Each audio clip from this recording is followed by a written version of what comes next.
सोचिए अगर एक दिन पूरे शहर को खाली करा दिया जाए क्योंकि जमीन के नीचे एक ऐसा बॉम्ब मिला है जो किसी भी पल फट सकता है। हजारों लोग अपनी जान बचाकर भाग रहे हों, पुलिस सड़कों को बंद कर चुकी हो, आर्मी के सबसे बड़े बॉम्ब एक्सपर्ट मौके पर पहुंच चुके हों, लेकिन किसी को यह अंदाजा भी न हो कि असली खतरा बम नहीं बल्कि करोड़ों डॉलर्स की एक ऐसी रॉबरी है जो उसी समय उनके सामने हो रही है। और सबसे हैरान करने वाली बात यह है कि इस रॉबरी में चुराए जाने वाले हैं लाखों नहीं बल्कि लगभग 30 मिलियन डॉलर्स के ऐसे हीरे जिनका कोई रिकॉर्ड नहीं है। दूसरी तरफ बैंक के अंदर करोड़ों का कैश भरा पड़ा है और कुछ लोग शहर में फैले डर और अफरा तफरी का फायदा उठाकर चुपचाप उसे समेट रहे हैं। लेकिन कहानी यहीं खत्म नहीं होती। जैसे जैसे राज खुलते हैं वैसे वैसे पता चलता है कि जिस बॉम्ब को सभी असली समझ रहे हैं उसके पीछे भी एक खतरनाक साजिश छिपी हुई है। हर नया खुलासा पिछले खुलासे से ज्यादा चौंकाने वाला है। आखिर कौन है ये लोग जो पूरे शहर को बेवकूफ बनाकर करोड़ों डॉलर्स लेकर गायब होने वाले हैं? क्या बॉम्ब सच में फटेगा? असली हीरे किसके पास जाएंगे और कौन आखिरी समय में सबसे बड़ा धोखा देगा? यकीन मानिए इस कहानी का आखिरी ट्विस्ट जानने के बाद आप कुछ सेकंड तक स्क्रीन से नजर नहीं हटा पाएंगे। कहानी की शुरुआत में कुछ मजदूर एक कंस्ट्रक्शन साइट पर खुदाई का काम कर रहे होते हैं। तभी अचानक उनकी मशीन जमीन के नीचे दबे हुए एक बहुत बड़े बॉम्ब से टकरा जाती है। ये देखकर सभी लोग घबरा जाते हैं। सबसे डराने वाली बात ये थी कि ये बम किसी भी समय फट सकता था और उसके धमाके से आसपास का पूरा इलाका तबाह हो सकता था।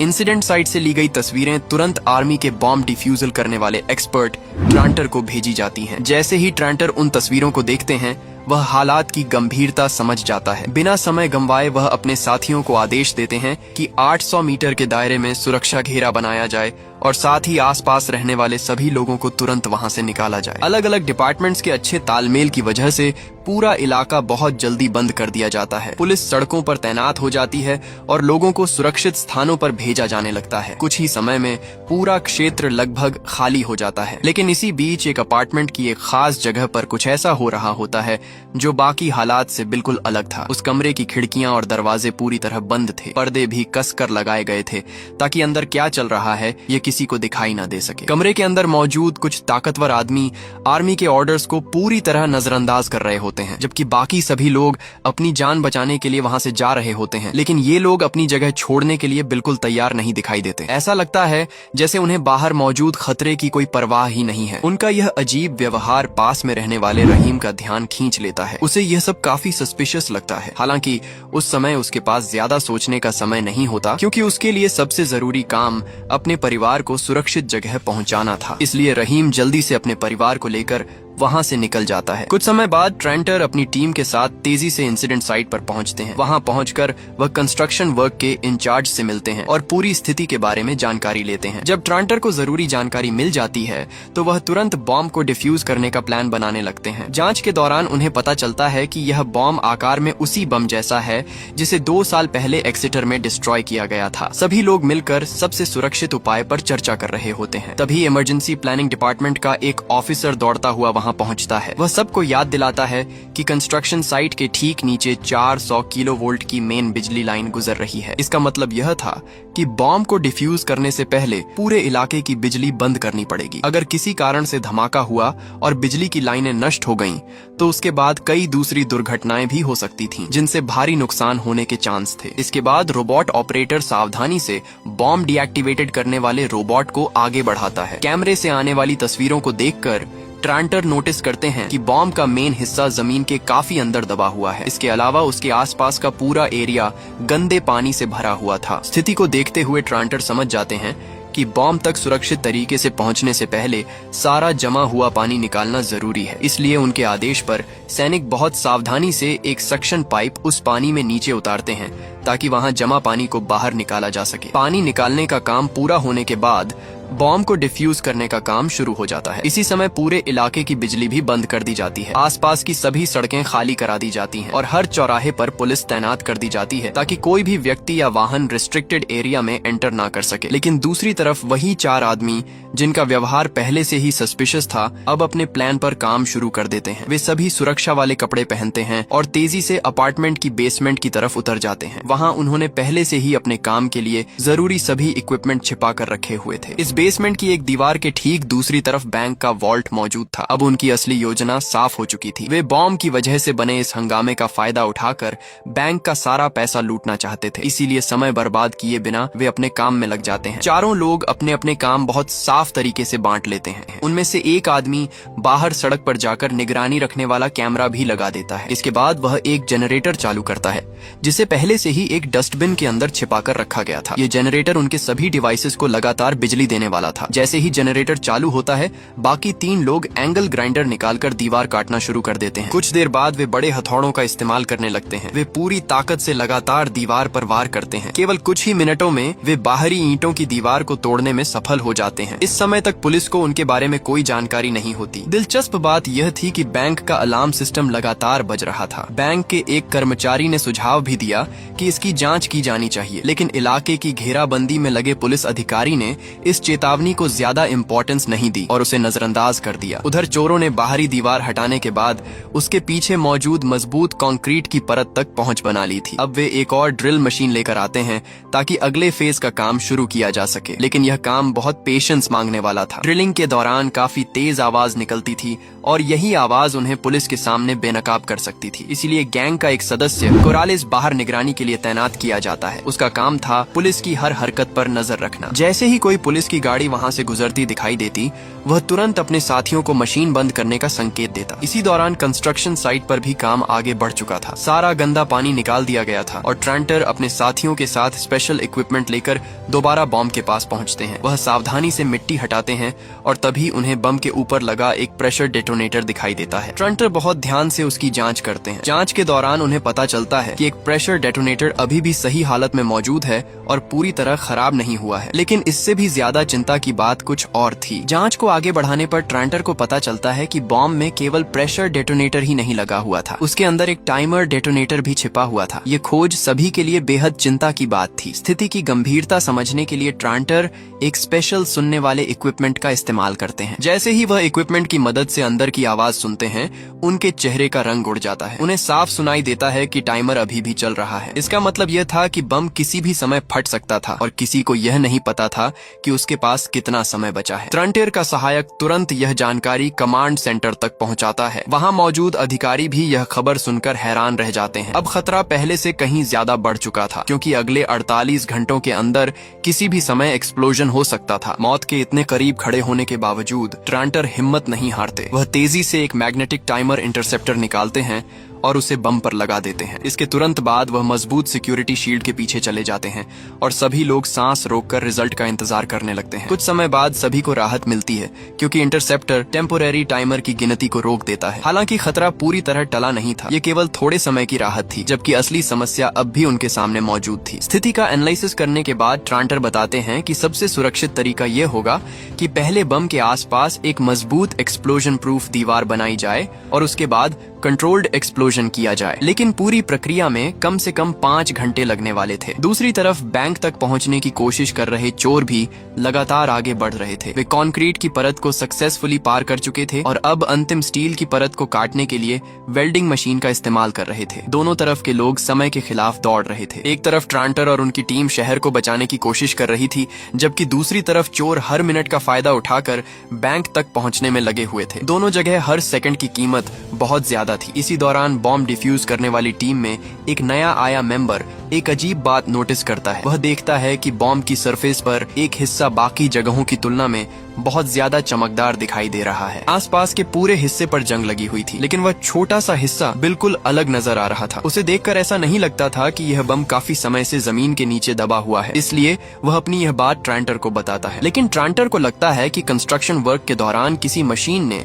गलती से उस हिस्से को रगड़ दिया होगा, इसी वजह से वह चमकदार दिखाई दे रहा है। इसलिए वह इस बात पर ज्यादा ध्यान नहीं देते और अपने काम में लगे रहते हैं। उधर बैंक में घुसने वाले लोग आखिरकार स्टील की दीवार भी तोड़ने में सफल हो जाते हैं। जैसे ही वे वॉल्ट के अंदर पहुंचते हैं, सबसे पहले कैमरों पर धुंध जैसा स्प्रे करते हैं ताकि उनकी वीडियो रिकॉर्ड ना हो सके। इसके बाद वे अंदर रोशनी की अरेंजमेंट करते हैं और रॉबरी की तैयारी शुरू कर देते हैं। वैसे दोस्तों, अगर आपको भी ऐसी होश उड़ा देने वाली फिल्में पसंद आती हैं जहां हर मिनट कहानी नया मोड़ लेती है, तो वीडियो को लाइक जरूर कर देना और कमेंट में बताइए कि आपको अभी तक सबसे ज्यादा चौंकाने वाला पल कौन सा लगा है। साथ ही चैनल को सब्सक्राइब कर लीजिए क्योंकि आगे कहानी और भी खतरनाक होने वाली है। वॉल्ट के अंदर उन्हें काफी सोना भी मिलता है, लेकिन सोना बहुत भारी था और उसे लेकर भागना आसान नहीं था, इसलिए वे मजबूरी में उसे वहीं छोड़ देते हैं और नकद पैसों और छोटे कीमती गहनों पर फोकस करते हैं। दूसरी तरफ बॉम्ब डिफ्यूज करने वाली टीम का नया सदस्य अभी भी संतुष्ट नहीं था। उसे लगातार लग रहा था कि बॉम्ब में कुछ न कुछ गड़बड़ जरूर है, इसलिए वह एक बार फिर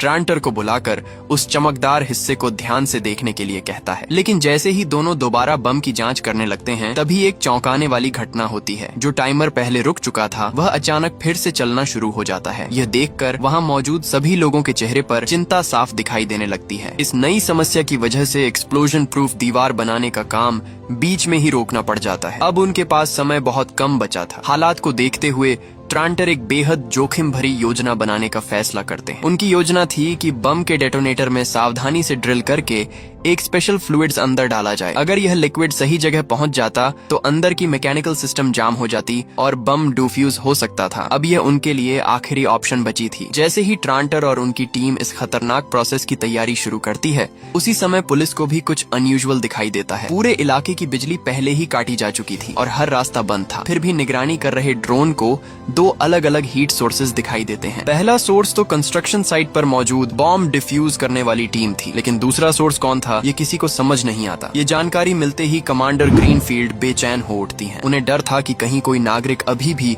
रिस्ट्रिक्टेड एरिया के अंदर फंसा न हो। अगर ऐसे समय में विस्फोट हो जाता तो बड़ी संख्या में लोगों की जान जा सकती थी, इसलिए वह तुरंत बॉम्ब डिफ्यूज करने की प्रक्रिया को रोकने का आदेश देती है। उधर बैंक के अंदर मौजूद चारों चोर पूरी तेजी से काम कर रहे थे। वे एक एक करके सभी सिक्योरिटी लॉकर्स खोल रहे थे और उनमें मौजूद कीमती सामान अपने बैग में भर रहे थे। उनके चेहरे पर साफ दिखाई दे रहा था कि वे इस मौके का पूरा फायदा उठाना चाहते थे। इसी दौरान कोरालिस भी अंदर पहुंच जाता है। वह सीधे वॉल्ट के एक कोने में रखी एक खास अलमारी की तरफ बढ़ता है। बाकी लोगों से अलग उसका ध्यान किसी विशेष चीज पर पड़ता है। वह सावधानी से अलमारी खोलता है और उसके अंदर रखा एक ऑब्जेक्ट निकालकर अपने पास रख लेता है। गैंग का लीडर यह सब देखता है लेकिन हैरान नहीं होता। वह केवल इशारा करके कोरालिस को वह सामान बाकी लूट के साथ रखने के लिए कहता है। कुछ समय बाद कमांडर ग्रीनफील्ड द्वारा भेजे गए पुलिस अधिकारी अपार्टमेंट की तरफ पहुंच जाते हैं। कोरालिस बाहर से यह सब देख लेता है। जैसे ही उसे पता चलता है कि पुलिस इमारत की तलाशी लेने वाली है, वह तुरंत अपने साथियों को चेतावनी देता है। वह सभी को जल्दी काम खत्म करके निकलने के लिए कहता है, लेकिन तभी एक अनएक्सपेक्टेड घटना हो जाती है। इमारत से बाहर निकलते समय कोरालिस की मुलाकात अचानक एक पुलिस अधिकारी से हो जाती है। पुलिस अधिकारी उसे रुकने और जांच के लिए तैयार रहने का इशारा करता है, लेकिन कोरालिस बिना एक पल गंवाए मुड़ता है और पूरी ताकत से भागना शुरू कर देता है। उसका यह व्यवहार पुलिस को तुरंत शक में डाल देता है। उधर अंदर मौजूद बाकी चोर भी बाहर के शोर को सुन लेते हैं। वे समझ जाते हैं कि अब उनके पास ज्यादा समय नहीं बचा है, इसलिए पूरा गैंग तुरंत पीछे हटने की तैयारी शुरू कर देता है। और तभी अगले ही पल कुछ ऐसा होता है जिसकी किसी ने कल्पना भी नहीं की थी। बम का चलता हुआ टाइमर अचानक झटके से पूरी तरह रुक जाता है। ये देखकर इंसिडेंट साइट पर मौजूद हर व्यक्ति कुछ समय के लिए सन्न रह जाता है। बम का टाइमर अचानक रुक जाने की वजह से वहां मौजूद सभी लोग कुछ समय के लिए हैरान रह जाते हैं। किसी को समझ नहीं आता कि आखिर अभी क्या हुआ है। सौभाग्य से उस समय विस्फोट वाली जगह के आसपास कोई कर्मचारी मौजूद नहीं था, इसलिए केवल कुछ लोगों को मामूली चोटें आती हैं और एक बड़ी दुर्घटना टल जाती है। दूसरी तरफ चारों चोर दोबारा एक जगह इकट्ठा हो जाते हैं और यह तय करते हैं कि अब तुरंत वहां से निकल जाना चाहिए। सब कुछ जांचने के बाद वे दो अलग अलग ग्रुप्स में बंट जाते हैं और दो दिशाओं में भागने की योजना बनाते हैं। पहला ग्रुप मेन दरवाजे से बाहर निकलकर पहले से तैयार खड़ी एक गाड़ी तक पहुंचता है। उनका काम था बाकी साथियों का इंतजार करना और जरूरत पड़ने पर तुरंत वहां से निकल जाना, जबकि दूसरा ग्रुप इमारत की छत की तरफ दौड़ पड़ता है। उनके पास लूट से भरे दो बड़े बक्से थे। रिस्ट्रिक्टेड एरिया के अंदर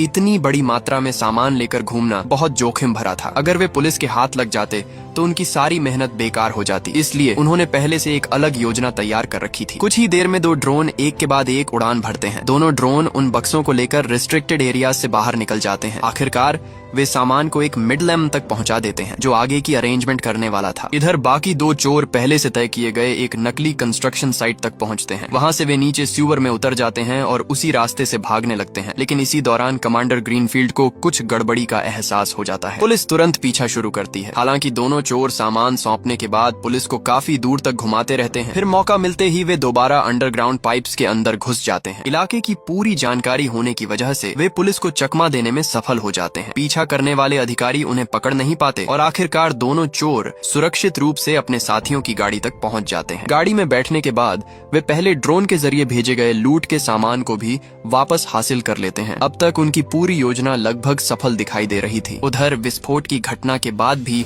बॉम्ब डिफ्यूज करने वाली टीम का नया सदस्य अपनी शक नहीं छोड़ता। उसे अब भी लगता था कि बम में कुछ असामान्य जरूर है, इसलिए वह ट्रांटर को सुझाव देता है कि एक्सप्लोसिव सब्सटेंसेस का केमिकल टेस्ट करवाई जानी चाहिए। इस बार ट्रांटर उसकी बात को गंभीरता से लेते हैं। वह सहमति जताते हैं और दोबारा जांच कराने का फैसला करते हैं। इसके बाद वह कमांडर ग्रीनफील्ड को इस बारे में जानकारी देते हैं ताकि बम के हिस्सों की विस्तार से जांच की जा सके। उसी समय एक पुलिस अधिकारी उन निशानों का पीछा करते हुए बेसमेंट तक पहुंच जाता है जहां से चोरों की एक्टिविटीज शुरू हुई थी। वहां पहुंचकर वह देखकर हैरान रह जाता है कि बैंक का वॉल्ट लगभग खाली किया जा चुका था। वह तुरंत यह खबर कमांडर ग्रीनफील्ड तक पहुंचाता है। ये सुनते ही उन्हें समझ आ जाता है कि पूरा मामला केवल बम तक सीमित नहीं है, बल्कि इसके पीछे एक बड़ी बैंक डकैती भी हुई है। कमांडर ग्रीनफील्ड तुरंत आदेश देती हैं कि सभी मेन सड़कों और चौराहों पर चेकिंग शुरू कर दी जाए, लेकिन तब तक चोर काफी आगे निकल चुके थे और मेन सड़क पार पहुंच चुके थे। रास्ते में कोरालेस एक बार फिर गैंग के नेता से वह खास डिब्बा मांगता है जिसे वह पहले से अपने पास रखना चाहता था। इसके बाद सभी लोग पहले से तैयार किए गए पहचान पत्रों का इस्तेमाल करते हुए पुलिस की जांच चौकियों से आसानी से गुजर जाते हैं। जब तक पुलिस सीसीटीवी फुटेज देखकर यह पहचान पाती कि यह लोग वाटर डिपार्टमेंट के कर्मचारियों का भेष बनाकर घूम रहे थे, तब तक वे काफी दूर निकल चुके होते हैं। वे एक पुल के नीचे रुकते हैं और तेजी से अपनी गाड़ी की नंबर प्लेट बदल देते हैं। इसके बाद वे गाड़ी पर बने वाटर डिपार्टमेंट के निशान को भी पानी से साफ कर देते हैं। सारी पहचान मिटाने के बाद वे तेज रफ्तार से हाईवे की तरफ निकल जाते हैं और पुलिस की पहुंच से पूरी तरह बाहर हो जाते हैं। दूसरी तरफ रॉबरी वाली जगह की शुरुआती जांच पूरी होने के बाद कमांडर ग्रीनफील्ड अपने अधिकारियों को आदेश देती हैं कि अपार्टमेंट में रहने वाले सभी लोगों की जानकारी निकाली जाए। खास तौर पर वह रहीम और उसके परिवार के बारे में पूरी जानकारी मंगवाती हैं। उसी समय रहीम और उसका परिवार पुलिस से बात करने की कोशिश कर रहे होते हैं। वे बताते हैं कि अगली सुबह उनकी एक फ्लाइट है और उन्हें अपना सामान लेने के लिए अपार्टमेंट के अंदर जाना जरूरी है। अब जबकि विस्फोट का खतरा खत्म हो चुका है, इसलिए वे अंदर जाने की अनुमति मांगते हैं। जब पुलिस अधिकारी को पता चलता है कि रहीम उसी इमारत के एक फ्लैट में रहता है, तो वह तुरंत उन्हें अपने साथ चलने के लिए कहता है। दूसरी तरफ कहानी फिर से ट्रांटर की ओर मुड़ती है। यह पूरी घटना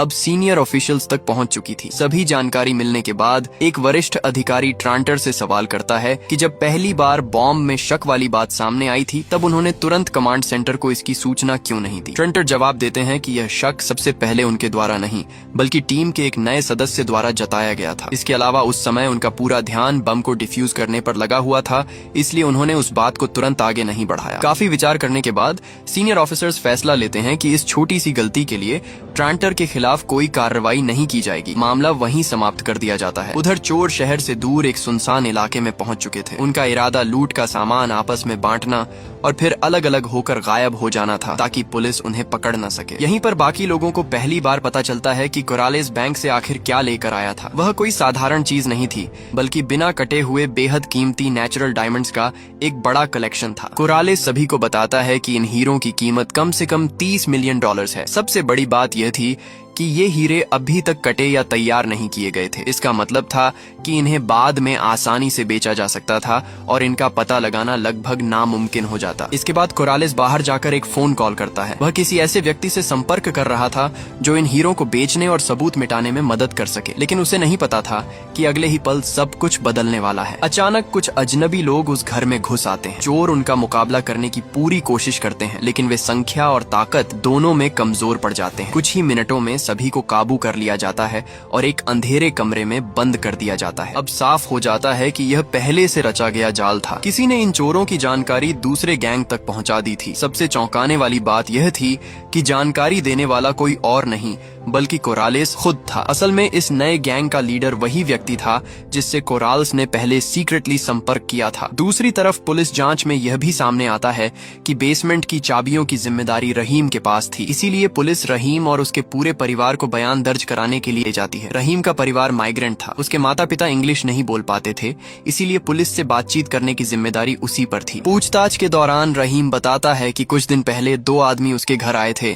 उन्होंने सुरक्षा वाले कपड़े पहने हुए थे थे और उनके पास ऑफिशियल डॉक्यूमेंट्स भी थे। उन लोगों ने कहा कि उन्हें बेसमेंट में कंस्ट्रक्शन वर्क का सामान रखना है, इसलिए चाबियां चाहिए। रहीम बताता है कि वह किसी गवर्नमेंट डिपार्टमेंट से विवाद नहीं चाहता था, इसलिए उसने बिना किसी शक के चाबियां उन्हें दे दी। लेकिन उसे बिल्कुल अंदाजा नहीं था कि इसके बाद इतनी बड़ी बैंक रॉबरी होने वाली है। पुलिस उसकी बात सुनने के बाद यह मान लेती है कि रहीम का इस मामले में सीधा हाथ नहीं है, इसलिए उसे वापस घर जाकर अपना सामान पैक करने की परमिशन दे दी जाती है। रहीम को वापस घर जाने की परमिशन तो मिल जाती है, लेकिन उस समय तक इलाके की बिजली अभी भी नहीं आई थी, लिफ्ट बंद थी, इसलिए पुलिस अधिकारियों को उसके परिवार के बुजुर्ग लोगों को सीढ़ियों से ऊपर पहुंचाने में मदद करनी पड़ती है। दूसरी तरफ कोरालिस की कहानी आगे बढ़ती है। शुरुआत में उसने नए गैंग के लीडर के साथ एक समझौता किया था। समझौते के अनुसार बाकी सारे गहने और नगद पैसे नए गिरोह को मिलने वाले थे, जबकि हीरे केवल कोरालिस के पास रहने वाले थे। लेकिन कोरालिस ने इंसानी लालच को कम आंका था। जैसे ही नए गैंग के लीडर को हीरों की असली कीमत का अंदाजा हुआ, उसने पहले एक हीरा मांग लिया। कोरालिस ने कुछ सोचकर तुरंत हामी भर दी। हालांकि अगले ही पल लीडर ने एक और हीरा मांग लिया। ये सुनकर कोरालिस को बुरा लगने लगा, लेकिन मामला यहीं नहीं रुका। कुछ देर बाद वह लीडर और ज्यादा लालची हो गया और आधे हीरे मांगने लगा। ये सुनते ही कोरालिस का गुस्सा फूट पड़ा। दोनों के बीच वहीं पर बहस शुरू हो गई। लेकिन तभी कुछ ऐसा हुआ जिसने सबको हैरान कर दिया। बहस के दौरान एक बेहद कीमती हीरा अचानक टूटकर बारीक पाउडर में बदल गया। ये देखकर कमरे में मौजूद सभी लोग सन्न रह गए, क्योंकि हीरा दुनिया के सबसे मजबूत पदार्थों में से एक माना जाता है। नए गैंग के लीडर को तुरंत शक हो गया। उसने समझ लिया कि कुछ बहुत बड़ी गड़बड़ है। उसकी नजर सीधे कोराल्स पर टिक गई। दूसरी तरफ कोराल्स भी घबरा गया और बाकी हीरों को एक एक करके जांचने लगा, लेकिन नतीजा और भी चौंकाने वाला था। सभी हीरे नकली निकले। यह देखते ही कोरालिस पूरी तरह बेकाबू हो गया और लगातार गुस्से में चिल्लाने लगा। हालांकि नया गैंग उसकी बातों पर विश्वास नहीं करता। उनका मानना था कि कोरालिस हीरों का एक्सपर्ट है। ऐसा कैसे हो सकता है कि उसने हीरे लेने के बाद उन्हें जांचा ही ना हो। उन्हें पूरा यकीन था कि असली हीरे पहले ही बदल दिए गए हैं और इस पूरी चाल के पीछे कोरालिस का हाथ है। इसीलिए गैंग का लीडर अपने आदमियों को आदेश देता है कि कोरालिस को पकड़कर मेज पर दबा दिया जाए। उसके बाद भी कोरालिस बार बार यही कहता रहता है कि उसे कुछ नहीं पता, लेकिन कोई उसकी बात मानने को तैयार नहीं था। यहाँ तक कि जब उसकी लेफ्ट रिस्ट तोड़ दी जाती है, तब भी वह असली हीरो का पता नहीं बताता। इसके बाद उसकी दूसरी रिस्ट को भी चोट पहुंचाई जाती है, लेकिन फिर भी कोरालिस कुछ नहीं बोलता। ये देखकर गैंग का लीडर और ज्यादा क्यूरियस हो जाता है। वह फैसला करता है कि कोरालिस को एक अलग जगह ले जाकर उससे सच्चाई निकलवाई जाएगी। इसलिए उसके आदमी कोरालिस को गाड़ी की डिक्की में डाल देते हैं और पूरा गैंग वहाँ से निकल पड़ता है। दूसरी तरफ बॉम्ब डिफ्यूज करने वाले एक्सपर्ट और ट्रांटर अपने साथियों के साथ एक सफल कैंपेन के बाद जश्न मना रहे होते हैं। वह अपने साथियों के साथ ड्रिंक करता है और फिर घर जाने के लिए निकल पड़ते हैं, लेकिन उनके चेहरे पर एक अजीब सी बेचैनी साफ दिखाई दे रही थी, जैसे उन्हें किसी बात की चिंता हो। कुछ ही समय बाद ट्रांटर को उनके सीनियर ऑफिसर का फोन आता है। फोन पर उन्हें बताया जाता है कि बम के आसपास से लिए गए मिट्टी के सैंपल्स की जांच पूरी हो चुकी है। रिपोर्ट सुनते ही ट्रांटर का चेहरा बदल जाता है, क्योंकि जांच में पता चलता है कि शहर के बीचों बीच मिला हुआ बम कोई पुराना वॉर टाइम का बम नहीं था। वह मॉडर्न एक्सप्लोसिव्स से बनाया गया एक नकली बम था, जिसे पुराना दिखाने की कोशिश की गई थी। इतना ही नहीं, जांच में यह भी सामने आता है कि उस बम को बनाने में इस्तेमाल हुए कुछ पदार्थों का संबंध सीधे मिलिट्री सोर्सेज से जोड़ा जा सकता है। अब धीरे धीरे पूरे रहस्य से पर्दा उठने लगा था। शुरुआत से लेकर आखिर तक बम का पूरा मामला एक सोची समझी साजिश था। इस नकली बम का मकसद केवल बैंक रॉबरी को छिपाना था, ताकि पुलिस का पूरा ध्यान दूसरी तरफ लगा रहे। ऐसे में ट्रांटर की पिछली कई हरकतें भी सस्पिशियस लगने लगती हैं। दूसरी तरफ कहानी फिर उन चोरों की ओर जाती है जिन्हें नए गैंग ने बांधकर बंद कर दिया था। पुराने गैंग का लीडर पूरी ताकत लगाकर अपने हाथों की रस्सियां काटने में सफल हो जाता है। इसके बाद वह बाकी साथियों को भी आजाद कर देता है। इसके बाद लीडर गाड़ी से एक टैबलेट निकालता है। तभी पता चलता है कि वह शुरू से ही कोराल्स पर पूरी तरह भरोसा नहीं करता था। इसी वजह से उसने पहले से कुछ निगरानी की व्यवस्था कर रखी थी। अब वे दो गाड़ियों में बैठकर कोरालिस का पीछा शुरू कर देते हैं। उधर कोरालिस गाड़ी की डिग्गी में बंद था। वह एक तरफ अपने दुश्मनों से दया की भीख मांगने का नाटक कर रहा था और दूसरी तरफ चुपके से अपने फोन से मदद का संदेश भेज रहा था। उसने अपने साथ अपनी प्रेजेंट लोकेशन भी भेज दी थी। उसी समय दूसरी तरफ रहीम पुलिस की नजर बचाकर अपार्टमेंट की छत पर पहुंच जाता है। वहां पहुंचकर वह एक गमले के अंदर छिपा हुआ कागज का बैग निकालता है। वह उस बैग को सावधानी से अपने कपड़ों के अंदर छिपा लेता है। यहीं पर एक बड़ा खुलासा होता है। असली हीरो को बदलने वाला व्यक्ति कोरालिस था और उसने यह काम पहले से रहीम के साथ मिलकर किया था। ड्रोन की मरम्मत के दौरान मिले मौके का फायदा उठाकर दोनों ने असली हीरो की जगह नकली हीरे रख दिए थे। इसके बाद रहीम असली हीरे निकालता है और उन्हें एक सूटकेस के हैंडल के अंदर बहुत सावधानी से छिपा देता है। वह ग्लू की मदद से उन्हें मजबूती से चिपका देता है ताकि किसी को उन पर शक न हो। इसके बाद पूरा परिवार अपनी फ्लाइट पकड़ता है और सक्सेसफुली देश छोड़ देता है। ऊपर से देखने पर ऐसा लगता है कि उनकी योजना पूरी तरह सफल हो गई है, लेकिन पुलिस अभी भी जांच में लगी हुई थी। गहराई से जांच करने पर उन्हें पता चलता है कि करालिस का कई साल पहले हीरों की चोरी और स्मगलिंग से संबंध रहा है। उसके खिलाफ पुराने आपराधिक रिकॉर्ड भी मौजूद थे। पुलिस तुरंत सर्वेलेंस कैमरास की फुटेज जांचती है और श्योर हो जाती है कि करालिस असल में रॉबरी करने वाले गैंग का हिस्सा था। दूसरी तरफ बॉम्ब डिफ्यूज करने वाली टीम का नया सदस्य भी अपनी शंका छोड़ने को तैयार नहीं था। उसे बार बार टाइमर का चालू होना और फिर रुक जाना बेहद अजीब लग रहा था, इसलिए उसने टेस्ट वाले इक्विपमेंट को अलग करके उसकी गहराई से जांच की। जांच के दौरान उसे एक चौंकाने वाली बात पता चलती है। किसी ने उस इक्विपमेंट के साथ छेड़छाड़ की थी और वह व्यक्ति कोई और नहीं बल्कि ट्रांटर था, वही व्यक्ति जिसने बार बार उसे सीनियर ऑफिशियल्स को रिपोर्ट करने से रोका था। ये सच्चाई सामने आते ही नया सदस्य तुरंत कमांडर ग्रीनफील्ड को सारी जानकारी देता है। उधर रॉबरी करने वाले पुराने साथी भी आखिरकार कोरालिस तक पहुंच जाते हैं। वे अपनी 2 गाड़ियों से दुश्मनों की गाड़ी को दोनों तरफ से घेर लेते हैं और जबरदस्ती उसे रोक देते हैं। अंदर बैठे लोग पूरी तरह तैयार नहीं थे, इसलिए उन्हें संभलने का मौका भी नहीं मिलता। सबसे बड़ी समस्या यह होती है कि उनके पास मौजूद इकलौती बंदूक भी तुरंत छीन ली जाती है। उसी समय गाड़ी की डिग्गी में बंद कोरालिस को बाहर से 3 गोलियों की आवाज सुनाई देती है। ये आवाज सुनकर उसे लगता है कि शायद उसके पुराने साथी उसे बचाने के लिए आ गए हैं। लेकिन जब डिग्गी खुलती है और वह बाहर मौजूद लोगों को देखता है तो उसका चेहरा डर से सफेद पड़ जाता है। उसके सामने उसके पुराने साथी खड़े होते हैं और उनके चेहरे पर गुस्सा साफ दिखाई दे रहा होता है। गैंग का लीडर अपने आदमियों को आदेश देता है कि कोरालिस को बाहर घसीट कर लाया जाए। वह उसे अपनी सफाई देने का कोई मौका नहीं देता। इसके बाद वह कोरालिस के सिर पर एक प्लास्टिक का बैग कस कर चढ़ा देता है। धीरे धीरे कोरालिस की सांस रुकने लगती है। वह मौत के बेहद करीब पहुंच जाता है, लेकिन ठीक उसी समय कोई उसकी जान बचाने के लिए वहां पहुंच जाता है। वह व्यक्ति ट्रांटर होता है। यहीं पर एक और बड़ा रहस्य सामने आता है। असल में इस पूरी बैंक डकैती के पीछे ट्रांटर ही अंदर का आदमी था। बम से जुड़े डिवाइसेस में जो बदलाव किए गए थे और टाइमर को जब चाहे चालू या बंद किया जा सकता था, ये सब उसी की योजना का हिस्सा था। दूसरी तरफ पुलिस भी कोरालिस की पहचान पूरी तरह पता कर चुकी थी, इसलिए तुरंत एयरपोर्ट्स को सूचना भेजी जाती है ताकि उसे भागने से पहले रोका जा सके। उसी समय बॉम्ब डीएक्टिवेट करने वाली टीम का नया सदस्य पुलिस स्टेशन पहुंचता है। उसके पास अभी कोई पक्का सबूत नहीं होता, इसलिए वह केवल अपने डाउट्स अधिकारियों के सामने रखता है। लेकिन तभी उसकी नजर रहीम की तस्वीर पर पड़ती है। तस्वीर देखते ही वह उसे पहचान लेता है। रहीम पहले अफगानिस्तान में ट्रांटर के साथ ट्रांसलेटर के रूप में काम कर चुका था। इतना ही नहीं, ट्रांटर ही वह व्यक्ति था जिसने रहीम और उसके पूरे परिवार को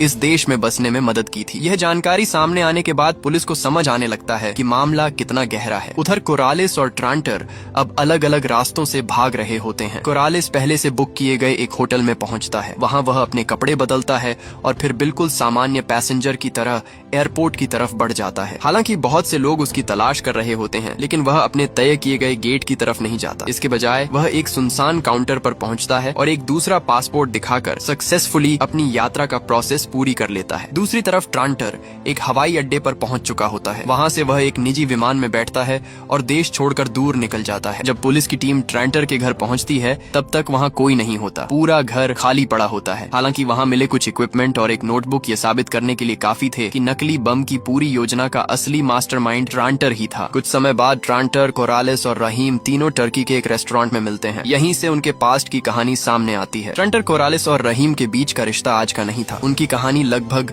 9 या 10 साल पहले शुरू हुई थी। उस समय कोरालिस हीरों की चोरी करते हुए पकड़ा गया था और उसे सिक्योरिटी फोर्सेस की निगरानी में ले जाया जा रहा था। उसी इलाके में ट्रांटर एक मिलिट्री मिशंस पर तैनात था, जबकि रहीम उसके साथ ट्रांसलेटर के रूप में काम कर रहा था। एक दिन पेट्रोलिंग के दौरान वे आतंकवादियों के हमले में फंस जाते हैं। हमले से बचने की कोशिश में ट्रांटर और रहीम गलती से एक प्रेशर माइन के ऊपर पहुंच जाते हैं। अगर वे वहां से हिलते तो तुरंत एक्सप्लोजन हो सकता था। उसी समय कोरालिस को ले जा रहा काफिला भी वहां से गुजर रहा होता है, लेकिन दुर्भाग्य से काफिले की सबसे आगे वाली गाड़ी एक एक्सप्लोजन का शिकार हो जाती है और वहीं नष्ट हो जाती है। इसके बाद दोनों तरफ से भयंकर गोलीबारी शुरू हो जाती है। इस अफरा तफरी का फायदा उठाकर कोरालिस भागने की कोशिश करता है, लेकिन उसकी मुलाकात ट्रांटर से हो जाती है। उसके पीछे दुश्मन लगे हुए थे और नीचे माइन दबी हुई थी। ऐसे में बचने का एक ही रास्ता था, उसे ट्रांटर के निर्देशों का पालन करते हुए माइन को डीएक्टिवेट करना था। मजबूरी में तीनों एक टेम्पोरेरी टीम बना लेते हैं। रहीम दुश्मनों पर गोलीबारी करके उन्हें रोकने की कोशिश करता है। वहीं कोरालेस ट्रांटर के इंस्ट्रक्शंस का पालन करते हुए धीरे धीरे माइन को इनएक्टिव करने में लग जाता है। काफी संघर्ष के बाद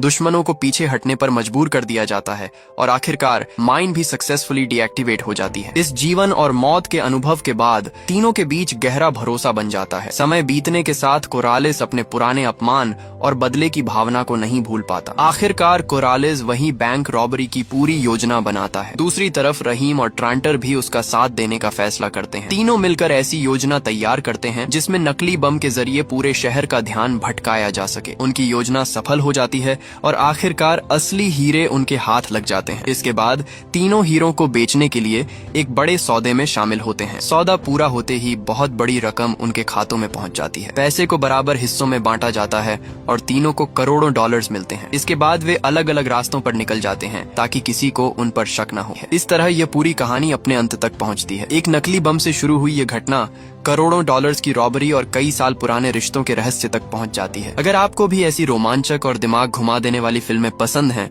तो वीडियो को लाइक जरूर कीजिए। कमेंट करके बताइए कि कहानी का कौन सा पार्ट आपको सबसे ज्यादा चौंकाने वाला लगा। और ऐसे ही शानदार मूवी एक्सप्लेन वीडियो देखने के लिए चैनल को सब्सक्राइब करके बेल आइकॉन जरूर दबाइए ताकि आने वाली कोई भी वीडियो आपसे छूट न जाए। आज की कहानी यहीं समाप्त होती है। वीडियो देखने के लिए आपका बहुत बहुत धन्यवाद।